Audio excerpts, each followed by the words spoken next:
Shalom Gereja Tuhan, kami Gereja Pengharapan Allah Surabaya berkomitmen untuk membangun gereja yang relevan dan memperkaya kehidupan jemaat. Kami rindu menjunjung tinggi nilai-nilai ketuhanan yang alkitabiah, aktual, dan relevan dengan perkembangan zaman. Bersama-sama kami mau menjadi berkat satu sama lain untuk mencapai kualitas hidup yang maksimal. Gereja menjadi tempat kesembuhan bagi mereka yang terluka. Gereja menjadi tempat bernaung bagi mereka yang beban berat. Gereja mampu menyentuh sendi-sendi kehidupan jemaat dengan kasih Kristus yang nyata, sehingga gereja diberkati dan menjadi berkat secara luar biasa. Selamat beribadah, Tuhan memberkati.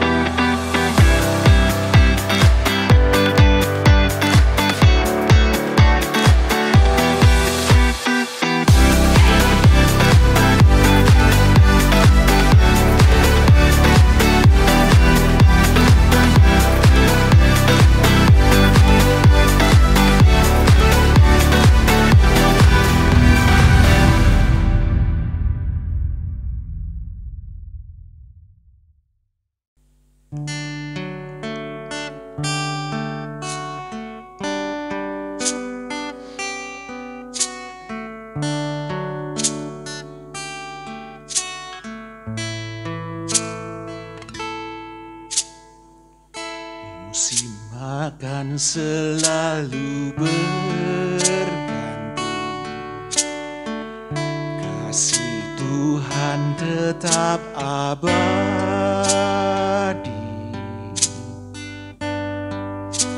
tak akan berubah sampai selamanya. Ku tetap percaya,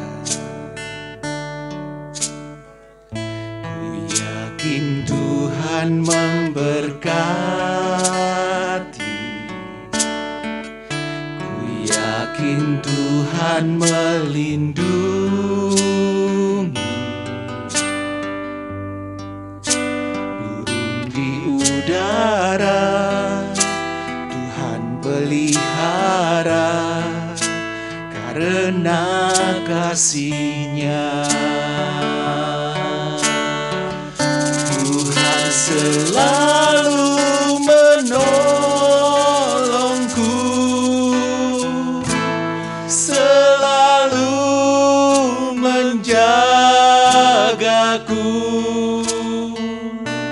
sehelai di rambutku tak akan terjatuh tanpa seizin-Mu.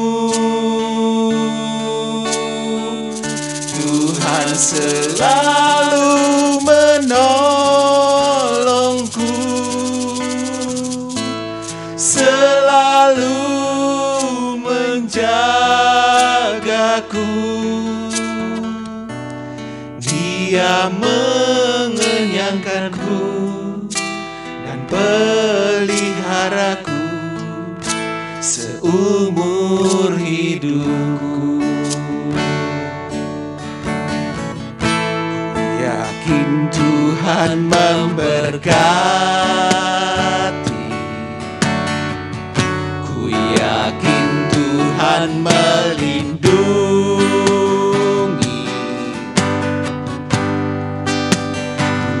Di udara Tuhan pelihara karena kasih-Nya.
segala kebaikan-Mu.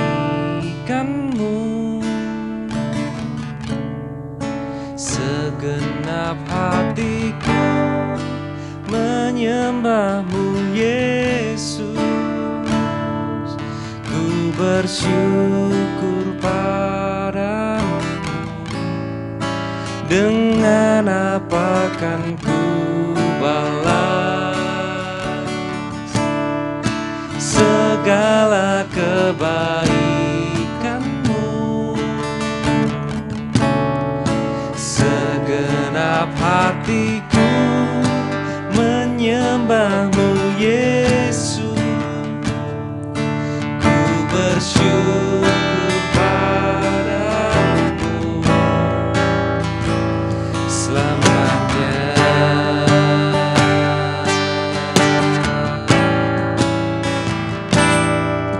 Kau Allah yang setia, Bapa yang mulia. Kasih-Mu besar, Tuhan. Kau pulihkan hidupku. Kaulah harapanku. Hidupku dalam-Mu. Terima kasih, Tuhan. Kau selamatkan hidupku. Dengan apa kan ku balas segala kebaikan-Mu? Segenap hatiku menyembah-Mu, Yesus. Ku bersyukur padamu. Dengan apa kan ku balas segala kebaikan-Mu? Segenap hatiku menyembah-Mu, Yesus. Ku bersyukur padamu. Dengan apa kan ku balas segala kebaikan-Mu?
Shalom Bapak Ibu Saudara, doa kami selalu menjumpai Anda dalam keadaan yang sehat dan tentu selalu bersemangat. Terlebih pada saat kita berjumpa di dalam ibadah online seperti ini, kita menyembah Tuhan bersama-sama dimanapun kita berada, kita disatukan di dalam roh Tuhan. Puji Tuhan, mari kita terus meminta tuntunan Tuhan untuk firman-Nya. Tuhan, kami mau mendengar firman-Mu, kami mau mencari tahu akan kebenaran-kebenaran-Mu, supaya kami bukan hanya tahu, tetapi kami mau belajar untuk menerima dengan percaya dan melakukannya dengan kesungguhan hati kami. Terlebih, jikalau pada hari-hari ini kami sedang belajar dan terus diajar untuk mengerti tentang bagaimana menjalani keluarga sesuai dengan kehendak Tuhan. Dan terkhusus jikalau pada hari ini kami akan belajar mandat orang tua sebagai pengajar di dalam rumahnya. Tuhan memberkati supaya setiap kami boleh mendapat satu firman yang menguatkan, membekali kami untuk menjalani hari-hari ke depan, terutama di dalam keluarga di mana Tuhan tempatkan kami untuk boleh berjalan sesuai dengan kehendak Tuhan dan menyenangkan hati Tuhan. Di dalam nama Tuhan Yesus kami berdoa, amin.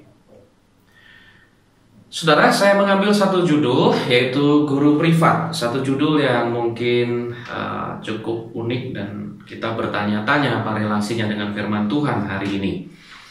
Nah, Bapak Ibu Saudara, kalau kita ngomong tentang guru, kita pasti punya persepsi yang sama, yaitu tentang seseorang yang tugasnya mengajar, gitu ya.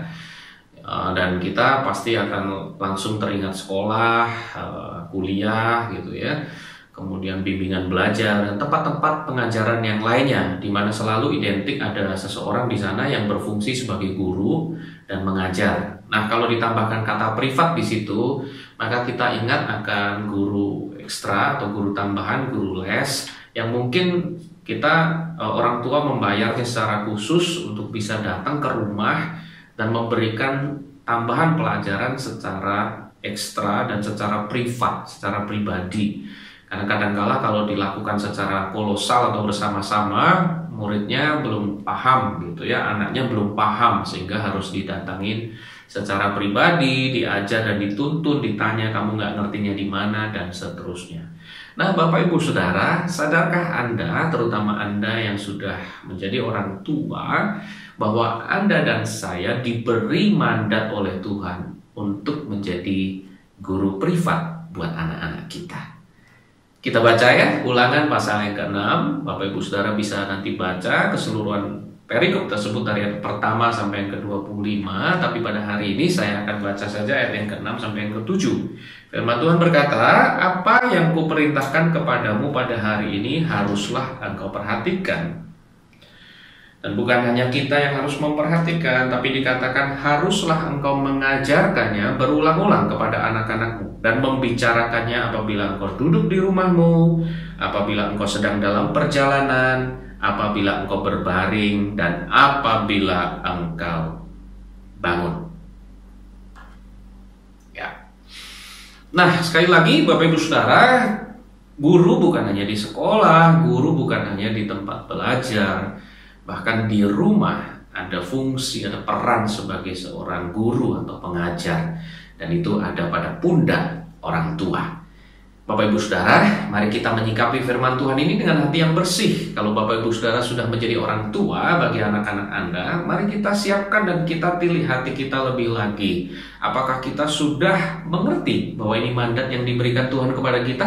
Jangan-jangan kita nggak ngerti. Ya, itu kenapa banyak sekali orang tua yang nggak ngerti selalu menyalahkan sekolah. Kok anak saya gini? Kok anak saya gitu? Ya, ada juga yang nggak ngerti nyalain gereja. Pak, ke gereja pelayanan kok anak saya nggak berubah-berubah? Saudara, memang sekolah atau gereja atau lembaga yang lainnya di mana anak kita berkegiatan di sana memang punya peran besar untuk membentuk kepribadian anak. Tapi jangan lupa kalau kita baca Ulangan pasal 6, mandat yang sering orang sebut dengan mandat Shema dari kata aslinya berarti dengarlah ya, karena ini adalah perintah yang diawali dengan kata-kata dengarlah. Mandat ini diberikan kepada orang tua ya, saya garis bawahi orang tua, bukan sekolah, bukan gereja. Pertama-tama diberikan kepada orang tua, saudara, adalah untuk mendidik anaknya, membentuk kepribadian anaknya untuk menjadi takut akan Tuhan dan hidup selaras dengan kehendak Tuhan. Nah, takut akan Tuhan ini bukan tentang ditakut-takuti kalau bikin salah ke neraka, bikin benar ke surga. Takut akan Tuhan ini bukan juga punya persepsi Tuhan itu kejam gitu ya. Nanti kalau kita buat salah ketahuan sama Tuhan nanti dihukum. Bukan ketakutan yang semacam itu. Dalam pertemuan-pertemuan doa kita sudah membahas tentang takut akan Tuhan. Apa itu takut akan Tuhan? Takut akan Tuhan adalah kekaguman akan pribadi Tuhan yang membuat kita ingin menyenangkan hati Tuhan dengan hidup kita. Nah, saudara, kepribadian yang semacam ini, kepribadian yang menyenangkan hati Tuhan, yang hidup selaras dengan kehendak Tuhan, itu tanggung jawab terbesar ada di pundak orang tua. Ya, jadi jangan buru-buru salahkan sekolah dulu, jangan buru-buru salahkan gereja dulu, ya, atau salahkan temennya, ya. Karena yang punya peran paling besar untuk mendidik seorang anak, Anda dan saya loh, orang tua loh. Makanya benar kan dikatakan oleh beberapa paribahasa, banyak ya, cukup banyak paribahasa yang menyebutkan tentang hal ini. Salah satunya mungkin buah jatuh tak jauh dari pohonnya gitu ya. Apa artinya? Bahwa sebetulnya yang punya peranan paling besar untuk membentuk kepribadian anak, orang tua. Perlu saya perjelas? Papa dan mama, ayah dan ibu. Saudara, kita nggak bisa berkata, anak saya jadi kayak begini ya. Nah, jarang orang tua yang bertanya, saya ngajarin apa ya? Kenapa anak saya bisa gini? Gitu. Seringkali yang kemudian dicari-cari temennya ini kali-kali. Ini jangan-jangan di sekolah ini. Kenapa ya saya sekolahin mahal-mahal kok nggak bisa jadi baik? Saudara, kenapa ya saya sudah izinkan ke gereja, bahkan izinkan pelayanan, kok nggak bisa jadi baik? Salah loh saudara, mandat terbesar Shema untuk mendidik anak adalah pada pundak orang tua. Nah, mari kita terima ini dengan hati yang bersih, ya, hati yang siap untuk berubah. Demikian juga bagi anak-anak, jangan kemudian kita menggunakan firman pada hari ini untuk menghakimi. Wah, tuh papa mama saya nggak bisa, ya. Kalau belum bisa orang tuanya didoakan, ya. Dan mari kita ini menjadikan ini bekal bagi kita, ya. Jangan kemudian kita berkata, waduh, nggak penting nih, saya belum jadi orang tua, saya nggak mau. Jangan begitu. Kenapa? Karena saya sudah katakan, kalau persiapannya panjang, hasilnya harusnya lebih baik, gitu. Betul nggak? Kalau masa persiapan kita panjang, hasilnya lebih baik. Itu kenapa firman katakan kita mengajar firman kepada anak-anak itu sejak dini, sejak mereka masih anak-anak, sejak mereka muda. Semakin panjang masa persiapannya, masa pendidikannya, maka akan semakin baik hasilnya. Ini akan jadi bekal yang baik buat Anda yang bermimpi untuk menikah dan satu kali punya keluarga. Anda akan jadi orang tua mungkin satu kali kelak. Saudara, Anda punya mandat ini, ya. Jadi siapkan itu untuk perbekalan masa depan kalian. Dan sebenarnya kita semua yang mau melayani Tuhan, hidup di dalam gereja dengan pemuritan seperti hari ini, di mana ada orang tua rohani, anak rohani, firman Tuhan hari ini sangat penting untuk kita dengar. Terlebih bagi Anda yang terpanggil untuk melayani sebagai gembala, orang tua rohani, mari kita dengar apa yang firman Tuhan katakan. Ya, Ulangan mengajar kita tentang what, why, and how. Apa sih yang harus saya ajarkan? Karena seringkali orang tua juga nggak ngerti. Ngajar ya cuma yang diajarkan orang tuanya ke dia, diajarkan lagi. Saudara, sebetulnya apa sih yang harus diajar? Apakah cukup itu? Atau perlu kita tambahin dengan les-les pelajaran yang umumnya kita lihat dengan teman-temannya? Ya, kita akan lihat what. Kita juga akan belajar why. Kenapa sih kok saya harus ngajar? Kenapa saya? Gitu. Tujuannya untuk apa sih? Gitu. Karena kalau kita nggak ngerti tujuannya, kita nggak ngerti manfaatnya, kita nggak ngerti pentingnya untuk apa, ya kita akan malas melakukannya. Makanya kita sibuk dengan gadget kita, ketimbang sama anak kita sibuk dengan tayangan-tayangan gosip, ya, ketimbang mempunyai waktu untuk mendidik anak kita, karena kita merasa di sekolah udah cukup. Kita akan belajar why. Dan yang terakhir kita akan melihat how. Bagaimana? Oke, saya sudah tahu itu pengajarannya apa, saya sudah tahu kenapa, ya, pentingnya apa, maka saya harus ngerti bagaimana saya menyampaikannya. Kita akan belajar sama-sama dari firman Tuhan. Oke, kita mulai dengan what. Apa yang sebetulnya harus diajarkan? Kita mulai dari ayat yang pertama, Ulangan pasal yang ke-6. Inilah perintah. Nah, ini jawabannya di sini, saudara. Inilah perintah. Apa perintah itu? Yakni ketetapan dan peraturan yang aku ajarkan kepadamu atas perintah Tuhan. Boleh katakan sama-sama dengan saya dimanapun sudah berada, perintah Tuhan. Allahmu untuk dilakukan di negeri kemana kamu pergi untuk mendudukinya. Ayat selanjutnya dikatakan demikian. Jadi sekali lagi, inilah perintah, ketetapan, dan peraturan yang aku ajarkan kepadamu atas perintah Tuhan. Ya, poin utamanya di situ, perintah Tuhan. Jadi apa? Bahan pengajarannya apa pada waktu kita ingin mengajar anak-anak kita? Kita sebagai guru privat yang setiap hari berjumpa dengan anak kita, yang setiap hari harus mengajar kehidupan kepada anak-anak kita, apa materi utama yang harus kita ajarkan? Firman Tuhan. Bahan pengajarannya adalah firman Tuhan atau Alkitab.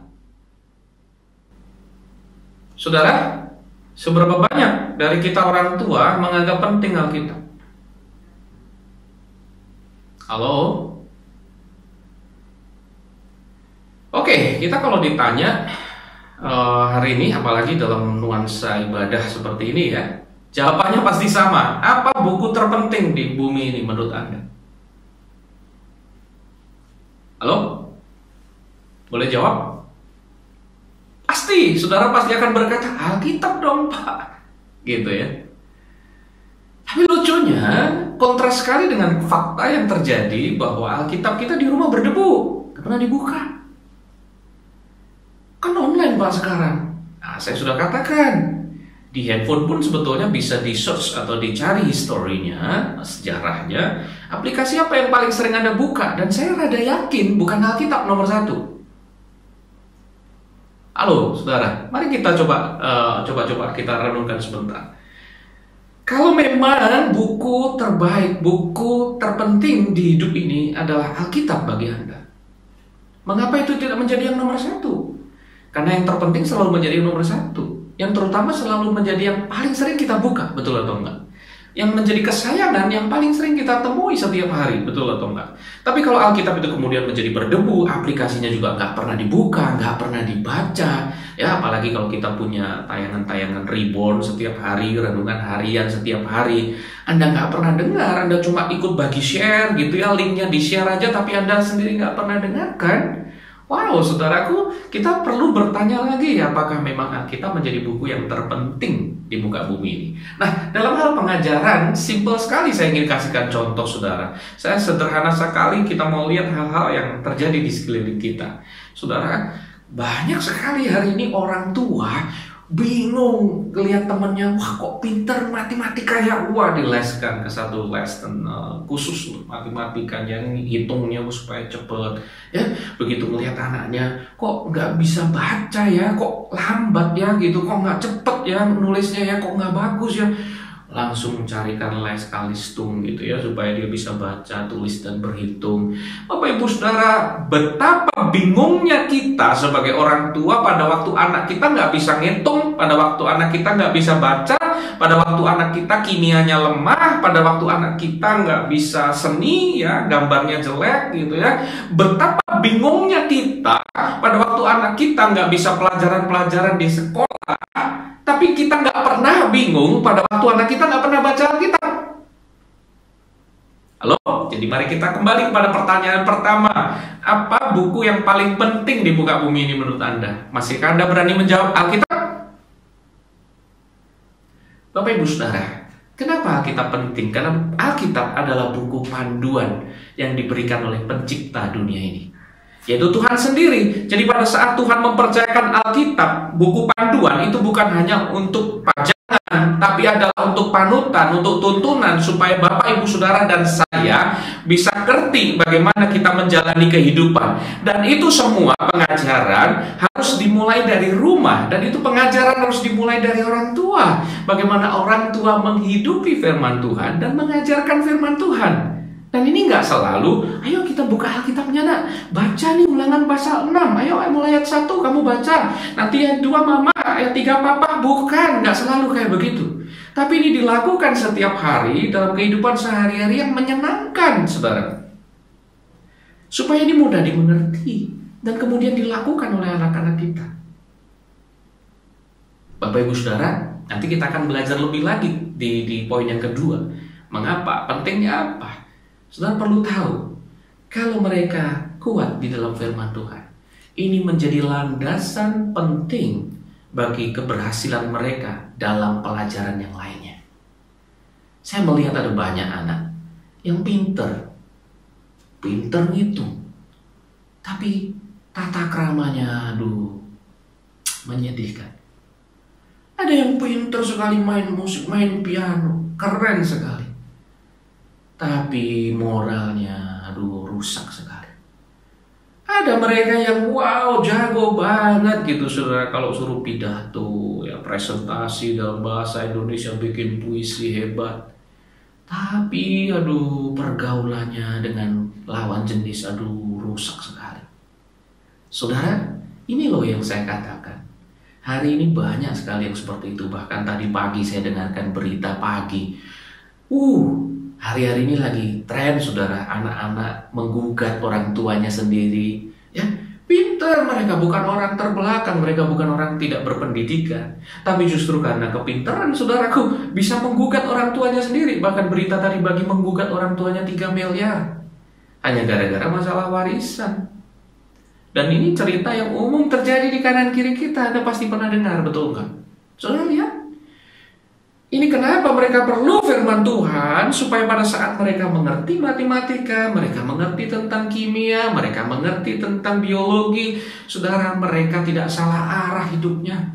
Mereka tetap hidup selaras dengan kehendak Tuhan. Dan saya percaya, ini yang dirindukan oleh semua orang tua. Tapi orang tua lupa bahwa yang mendasari, yang pertama dan utama adalah firman Tuhan. Kenapa dikatakan pertama? Ya, karena itulah yang pertama, pengajaran orang tua yang pertama yang mereka terima. Dan saya berdoa, biarlah itu firman Tuhan. Ya, dan yang utama, kenapa? Karena ini mendasari keberhasilan mereka di bidang-bidang selanjutnya nanti, dalam pembelajaran berikutnya. Karena itu mulai sejak kecil, ayo kita ajarkan mereka buka Alkitab. Jangan kita suka beli buku-buku mahal-mahal, 1 juta kita beli, tapi waktu disuruh beli Alkitab anak yang bergambar supaya menarik buat anak-anak kecil, mungkin kalau anak kita masih kecil, kita keberatan, katanya kemahalan. Mahal Pak, wah 1 juta nggak keberatan, beli Alkitab 200.000 mahal katanya. Kenapa? Karena kita merasa nggak penting. Halo, sekali lagi, ayo kita cek. Apakah kita sudah mengajarkan firman Tuhan? Dan seperti tadi saya katakan, nanti akan saya jelaskan lebih lanjut di poin yang ketiga. Bagaimana mengajarkannya? Oh, saudara, kami menggunakan banyak hal untuk mengajar firman Tuhan. Ya, bukan hanya buka Alkitab, baca, itu tetap harus. Ya, saya terus dan istri mendisiplin anak kami sejak kecil untuk baca Alkitab. Karena kami pernah ditegur sama Tuhan. Karena sibuk pelayanan juga, ya. Ini loh saudara, saya mendapati ya, ternyata dulu saya bertanya-tanya ya, kenapa ya anaknya hamba Tuhan kok bisa nakal gitu ya? Kenapa ya anaknya hamba Tuhan kok bisa menyimpang jalannya gitu ya? Ya, simple. Kami sendiri mengalami. Ada masa-masa di mana karena merasa sudah pelayanan juga kami sibuk, nggak kepegang, waktunya nggak ada. Bapak Ibu Saudara, apa yang terjadi? Kami lupa loh sampean bahwa iya ya, kita kok jarang punya waktu untuk ajar anak kita baca Alkitab, temani mereka untuk baca Alkitab. Bapak Ibu Saudara, itu menjadi teguran yang telak bagi kami, dan kami mulai mendisiplin ya, bahwa tiap hari sebelum tidur harus baca Alkitab. Tiap hari sebelum tidur harus dengar firman Tuhan. Dan ada kalanya mereka tanya berkali-kali, dan itu memang saya akui melelahkan. Tetapi saya sangat percaya pengorbanan itu tidak akan sia-sia, karena firman Tuhan akan menjadi panduan bagi hidup mereka. Ya, dan bukan hanya itu ya, bukan hanya suruh baca, tapi dalam hal sehari-hari saya selalu mengajar mereka tentang firman Tuhan. Misal kita lagi nonton TV, saya lagi nonton berita, terus dia tanya, "Pak, kenapa banyak banjir ya, banjir. Ya, ada banjir tuh. Kamu tahu kenapa banjir? Ya karena mereka nggak jaga lingkungan. Ya, pemanasan global terjadi di sana sini. Saya mencoba menjelaskan dengan bahasa yang sederhana mungkin karena mereka masih kecil. Nah, saya menjelaskan kepada mereka karena mereka nggak jaga. Padahal siapa yang ciptakan itu? Tuhan. Dan Tuhan minta kita untuk apa? Jaga, pelihara, kembangkan. Bukan jadikan buruk, namanya kembangkan. Saya ceritakan kepada anak saya begitu.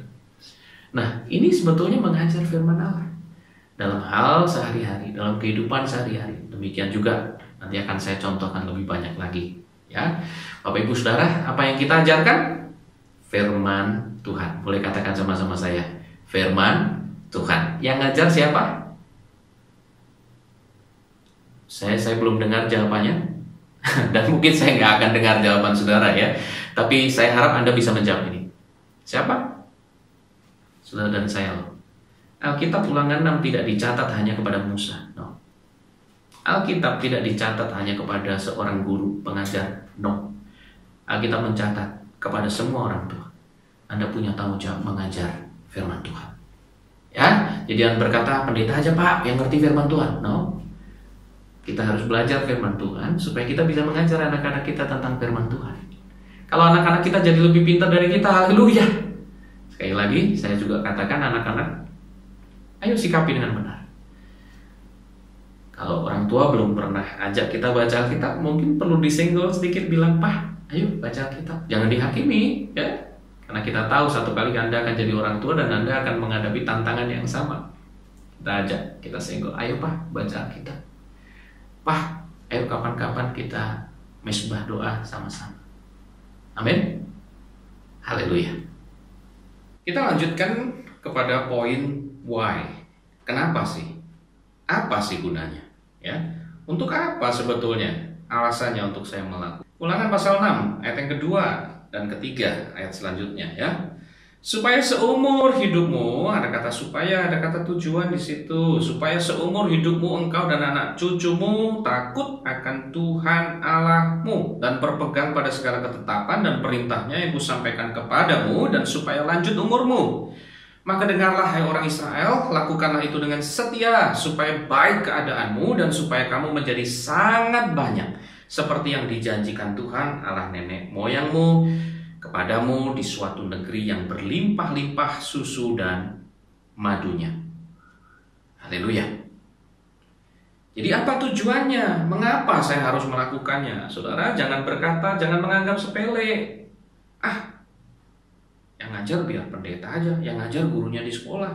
Saya masukin sekolah Kristen tujuannya supaya karakternya Kristen bagus gitu. Ya nggak salah Anda merindukan hal yang baik dalam pengajaran anak Anda di luar, tapi jangan lupa di rumah sendiri Anda harus ngerti tujuannya supaya Anda betul-betul sungguh-sungguh melakukannya. Apa saudara?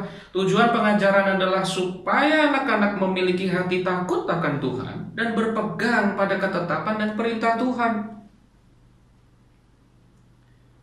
Sekali lagi, adalah supaya anak-anak memiliki hati yang takut akan Tuhan dan berpegang pada ketetapan dan perintah Tuhan. Saudara, ini penting. Saudara, kenapa? Tadi saya sudah katakan di bagian yang pertama, pengajaran di rumah yang dilakukan oleh orang tua, dan pengajaran itu didasari oleh pengajaran dan firman Tuhan, itu pertama dan utama. Pertama ya, karena ketemu pertama di dunia ini ya sama orang tua, sama siapa lagi? Halo? Jadi jangan kita menuntut sekolah atau menuntut gereja ya. Makanya sejak anak kecil kita buru-buru masukin sekolah minggu, sejak bayi masukin sekolah minggu biar dengar firman Pak gitu ya. Nggak salah, bagus itu saudara.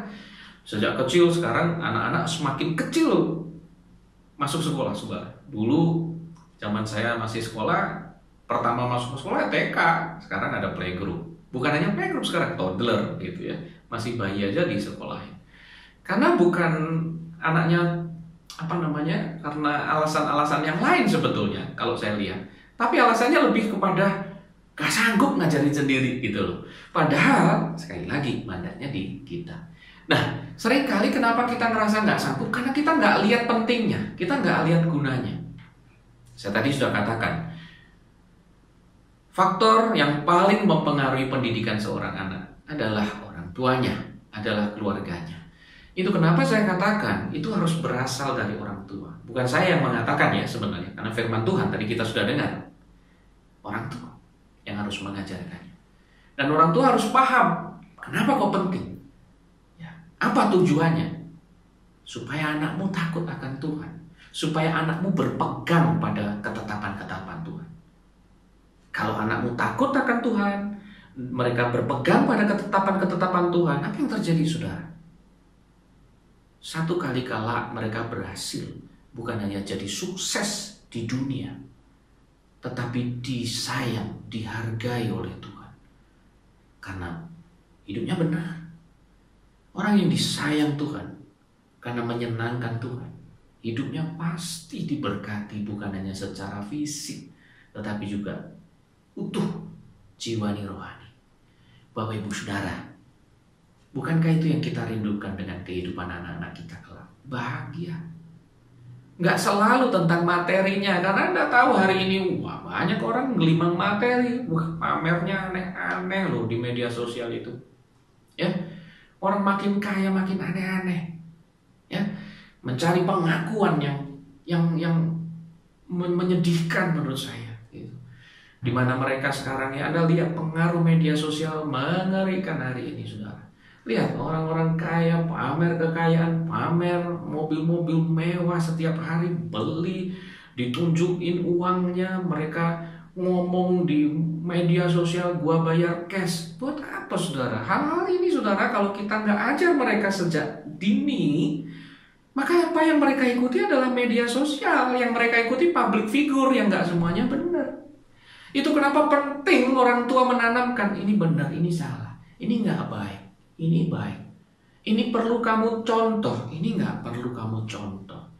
Kenapa? Karena hari ini mereka distractionnya luar biasa. Godaannya banyak sekali. Belum lagi itu di media-media sosial ya. Makanya saya mau punya salah satu media sosial saja. Di awal tahun kemarin itu berdoanya sampai 2 tahun.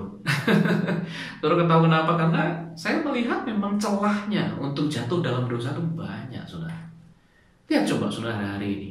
Media sosial tuh ya, yang baru-baru seperti TikTok juga, orang joget telanjang malah viral, orang nggak pakai bajunya, aduh nggak karu-karuan gitu ya, itu yang malah followernya banyak gitu ya, followernya bisa jutaan, dan mereka hidup dari endorsement dan yang lainnya karena menampilkan keseksiannya dan seterusnya. Well, kamu diciptakan dengan tubuh yang indah, dengan paras yang cantik. Saya rasa bukan untuk itu. Dan kita perlu membuat anak-anak kita tahu bahwa ini nggak patut. Ini bukan hal yang perlu kamu tiru. Kamu nggak perlu seperti itu untuk bisa mendapatkan pengakuan. Kamu nggak perlu kerja sampai kayak begitu hanya untuk bisa dapat uang.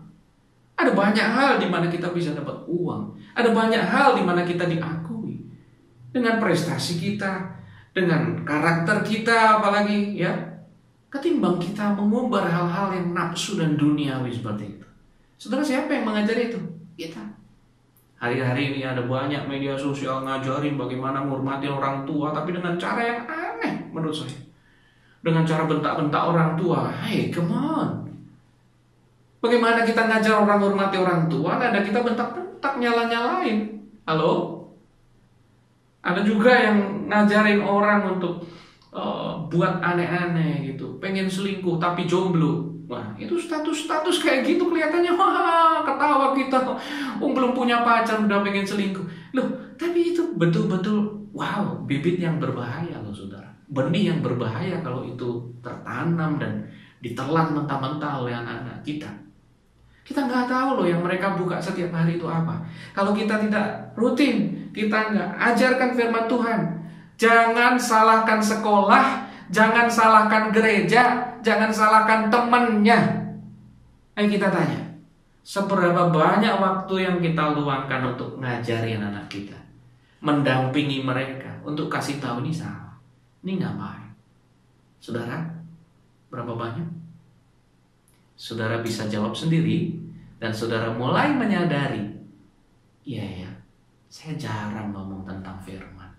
Saya nggak pernah ngajarin dia tentang ini baik, ini nggak baik. Sudah loh pastor, saya sudah cemberut. Saudara, Anda pikir kalau sudah cemberut, anak Anda otomatis tahu ini nggak baik gitu? Kan enggak. Enggak, saudara. Enggak. Anda ketawa terus mereka merasa bahwa ini disetujui. Kan nggak selalu begitu. Ada waktu di mana saudara harus duduk, dampingi dia, dan kasih tahu dia, this is not good. Ini baik. Ini firman Tuhan ajarin kita gitu. Ini enggak. Halo? Orang tua punya tanggung jawab untuk itu. Dan saudara tahu keberhasilan anak-anak Anda kelak sangat ditentukan dengan apa yang Anda tanamkan ke mereka sejak dini.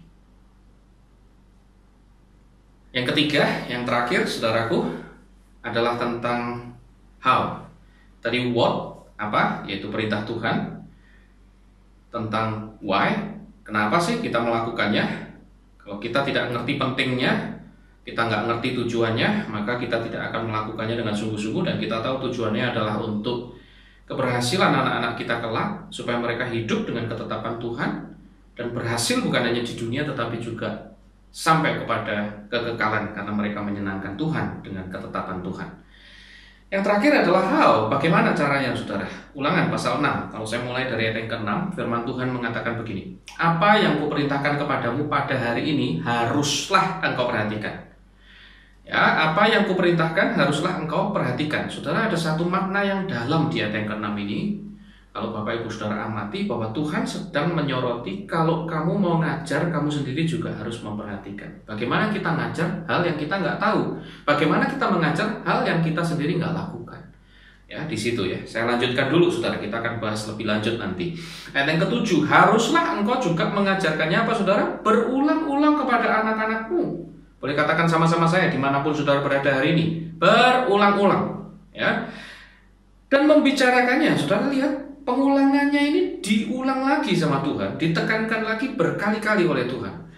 Membicarakannya apabila engkau duduk di rumahmu, apabila engkau sedang dalam perjalanan, apabila engkau berbaring, dan apabila engkau bangun. Harus engkau juga mengikatkannya sebagai tanda pada tanganmu, dan haruslah itu menjadi lambang di dahimu, dan tidak berhenti di sana. Haruslah engkau menuliskannya pada tiang pintu rumahmu dan pada pintu gerbangmu. Wow, kok berlebihan, Pak, sepertinya. Kok seolah-olah ditekankan berulang-ulang. Saudaraku, inilah yang Tuhan ajarkan, bagaimana cara mengajarkan firman Tuhan kepada anak-anak kita. Saudara, ajarkan dengan hidupmu dan ajarkan berulang-ulang. Saya ulangi, ajarkan dengan hidupmu, ajarkan berulang-ulang. Bapak Ibu Saudaraku, inilah poin yang terakhir, bagaimana kita mengajarkannya. Bapak Ibu Saudara, guru digugu lan ditiru, kata orang. Bukan hanya perkataannya, tetapi perbuatannya mencerminkan perkataannya. Bapak Ibu Saudaraku, tadi kita sudah melihat poin yang pertama dari bagian yang pertama dari ayat yang ke-6 tadi. Dikatakan kita sendiri harus memperhatikan. Saudaraku, memang orang tua punya tanggung jawab mengajar dengan hidupnya. Karena apa yang kita teladankan itu yang mereka contoh. Saudara, tidak perlu diperdebatkan. Anak-anak kita ini tukang copy paste. Dan siapa yang di copy paste? Sekali lagi, orang tuanya. Siapa lagi? Saudara amati, saudara cermati cara tidur mereka, ya, cara mereka berbicara, cara mereka mengangkat dagu mereka, mengangkat tangan mereka pada waktu bercakap-cakap atau berpidato. Persis dengan Anda. Bukan hanya masalah DNA, tetapi pada saat mereka melihat sehari-hari apa yang mereka lihat itu yang mereka copy paste. Saudara tidak percaya? Kita lakukan hal yang sederhana ini. Coba saudara bentuk huruf seperti ini dengan tangan Anda. Saudara sudah lakukan? Ayo kita lakukan ya, semuanya bisa lakukan ini. Sederhana sekali yang kita akan lakukan. Nanti saya akan memberikan perintah sederhana seperti sentuh dahi Anda. Maka Anda akan sentuh di dahi. Oke? Anda siap? Oke ya, kita akan lakukan dengan cepat. Ya, kita akan lakukan dengan cepat. Sentuh hidung Anda. Halo? Sudah? Oke, kita coba lagi, sekali lagi. Sentuh pipi Anda. Pipi. Halo, ada yang konslet, ada yang menyadari salahnya. Ya, tadi disuruh pegang pipi kok pegang dagu, tadi pegang pipi kok pegang hidung gitu ya. Loh, kok tangan sama apa yang kita lakukan sama perintahnya kok lain gitu ya. Padahal tadi perintahnya jelas, kalau dahi ya dipegang dahinya. Loh, tapi tadi pastor kasih contohnya keliru kok, tangannya pastor di situ saya sudah benar. Loh, saudara lihat betapa besar dampak apa yang kita lihat. Betapa kuat apa yang kita teladankan. Apa yang mereka lihat itu yang ditiru. Bahkan saya berkata kepada istri saya, anak saya yang pertama itu punya karunia yang wow. Ya, bukan karunia ya, saudara, ini bercanda saja. Tapi dia itu bahkan dalam tidur itu dengar loh. Dia tuh bisa tahu yang kami percakapkan. Dan waktu dia ngomong, papa pernah ngomong ini. Hah? Loh, saya ingat-ingat saya tuh ngomong kayak gitu waktu dia tidur. Ternyata sebelum dia benar-benar tidurnya itu telinganya masih terbuka. Saudara, hati-hati. Ada mata dan telinga yang lihat saudara setiap hari. Itu kenapa kita berkata, perhatikanlah yang kuperintahkan kepadamu. Dengan kata lain, bagaimana kita mengajarkannya? Dengan hidup kita. Saudara, jangan bersembunyi dengan alasan-alasan logika kita bahwa karena saya tidak bisa pak, makanya saya tidak ngajar anak saya. Buat apa saya ngajarin apa yang saya nggak bisa? Saudara, kayaknya benar gitu di logika. Tapi hati-hati, itu sangat-sangat menjebak ya. Ini berbahaya. Artinya kita mau tinggal di zona nyaman, kita sendiri nggak mau berubah, dan kita nggak mau ngajarin anak kita untuk berubah. Berbahaya loh saudara. Anda akan jadi kerdil rohani, Anda sendiri juga nggak akan tumbuh. Atau sebaliknya, Anda juga berkata bahwa papa ini salah, kamu makanya harus jadi lebih baik dari papa, nggak usah ngikuti papa. Ini aneh lagi. Alkitab berkata, perhatikanlah, hidupilah, dengan kata lain. Apa yang sedang menjadi pesan Tuhan, apa yang menjadi firman Tuhan. Bapak, Ibu, Saudara, kita harus menghidupi apa yang kita katakan. Susah loh Pak, susah. Tetapi Alkitab mengingatkan kita. Mengajar anak bukan hanya dengan keberhasilan, tetapi juga lewat kegagalan kita. It's okay to say sorry. Saya seringkali berkata kepada anak saya, papa salah, jangan ditiru. Ya, itu keliru dan papa say sorry for that. I'm sorry. Saya akan berusaha tidak mengulang itu lagi. That's life example. Itu teladan hidup. Kadang-kala mereka perlu belajar melihat bahwa ternyata bisa gagal juga. Dan kalau gagal jangan menyerah. Jangan kemudian terimalah kegagalan papa. Papa memang kayak gini. No. Papa juga mau belajar berubah. Ayo berubah sama-sama. Dan tadi sudah ini penting. Berulang-ulang. Capek nggak berulang-ulang? Capek. Pak, kalau ngingetin 1 kali, 2 kali, 3 kali berubah seneng Pak. Nggak apa-apa, saya lakoni. Loh, enggak. Kadang-kala harus 7 kali, 8 kali, 10 kali baru berubah. Bahkan sudah ratusan kali belum berubah loh Pak. Yes.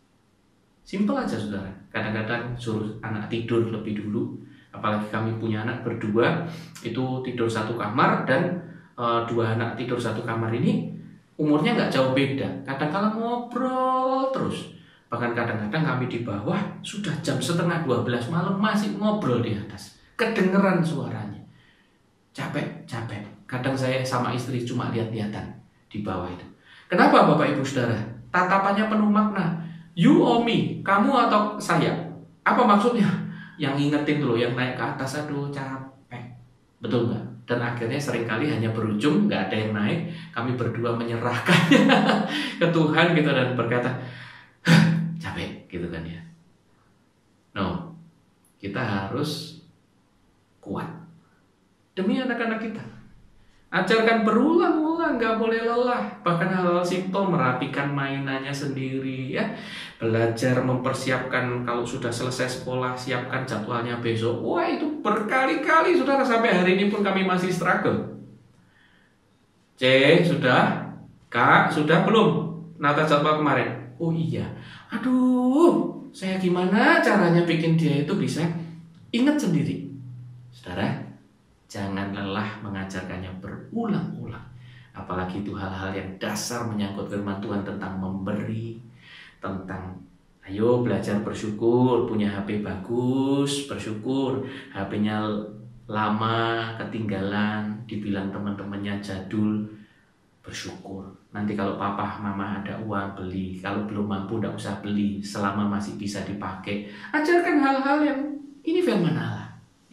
Nggak perlu malu kalau bajunya jelek ya, nggak perlu malu kalau mungkin bajunya nggak baru di masa-masa menjelang hari raya tertentu ya. Bapak Ibu Saudara, intinya adalah kapanpun, dimanapun ada waktu mengajar, ajar mereka. Saudaraku, inilah yang menjadi pesan firman Tuhan. Bapak Ibu Saudara, ajar dengan hidupmu, ajar berulang-ulang.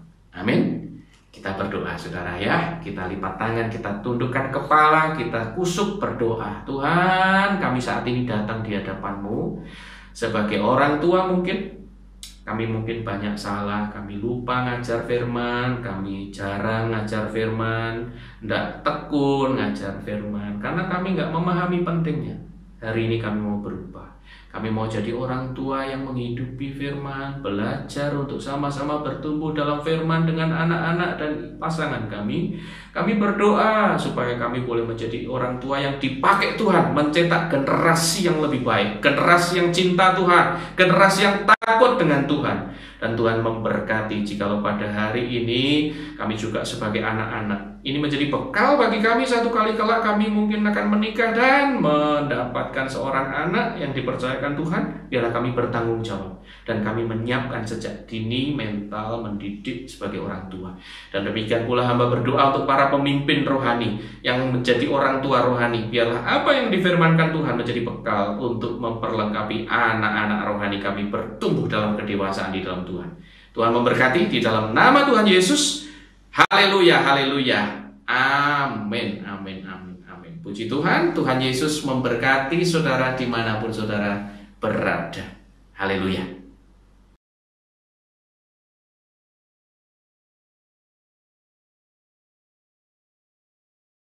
Bapak Ibu Saudaraku, angkatlah kedua tanganmu tinggi. Siaplah menerima berkat dari Allah Bapa, Putra, dan Roh Kudus, yaitu berkat di dalam nama Tuhan Yesus Kristus, melingkupi engkau dan seluruh keluargamu, sehingga keberhasilan menyertai hidupmu. Sekarang sampai Yesus datang kedua kalinya, menjemput kita semua yang setia. Haleluya. Amin, amin, amin, amin.